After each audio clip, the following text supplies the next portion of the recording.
sects? How do they deal with drug pushers? How do they actually create and maintain it as a real communal space? But it seems to me that there is no other way we can think about revolution, that the only possible way we can think about revolution is as the creation, expansion, multiplication, and confluence of such communist spaces, of such cracks in the texture of capitalist domination.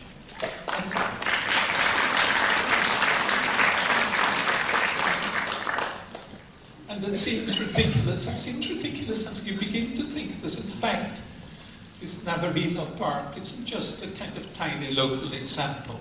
Slavoj would probably like me to say, or might, but it is actually something that exists all over the place. That all over the place, people create spaces. They create no-go areas. They create areas in which they say, no, here capital will not come in. Here we are going to develop our lives according to a different logic. And if you go to the southeast of Mexico, if you go to Chiapas, to the Zapatista area, all around the Zapatista area there are signs saying, bad government, stay out. Here the people rule. But it's something that you can imagine in Navarino Park, as I said. It's something that exists around occupied factories. It's something that exists, say, in the free software movement. It's something that we all do. It's something that we all do in our relations with our children, in our relations with our loved ones. We say, capital, keep out. Here we are doing something else. Here we are developing different social relations. And when you begin to think of it like that, you begin to see that the world is not simply a world of domination, that the world is actually a world of cracks, a world of interstitial communism. So perhaps communism isn't the word. It isn't, in fact, communism. What you have is perhaps not communism, but communizing, a process of communizing in which people are trying to communize the society in many different ways. The only communism that we could really talk about, I suppose, in any full sense, would be a world system in which we all participated in determining our own lives. But for the moment, at least for the moment, all we have is these movements from the particular, these movements of communizing, of communization, if you like. And to talk of experiences like that, to talk about in terms of communizing, I hope makes it clear that I'm not thinking of micro-politics. It is not just the local, it is not just the garden. But if you think, it seems to me that it doesn't help to think of those spaces as autonomous spaces, because autonomous spaces implies something self-contained, that they are cracks, and cracks move, cracks run, cracks shoot out in all directions. Cracks come together.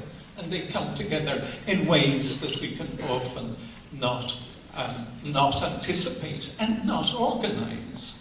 So to think of radical social change, thoroughgoing change, we need to think of a confluence of cracks. But the problem is that we don't have any model for talking about this confluence. We can say, obviously, that the confluence of the cracks, the coming together of the cracks, requires some sort of organization. But this sort of organization is not institutionalization, because institutionalization doesn't work. And institutionalization doesn't work because the cracks, by their nature, are thresholds, are opening to a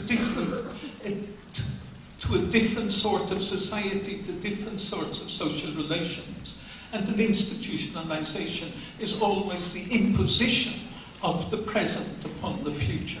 And that is why, in fact, institutions never work, it seems to me, as a way of promoting the confluence of cracks.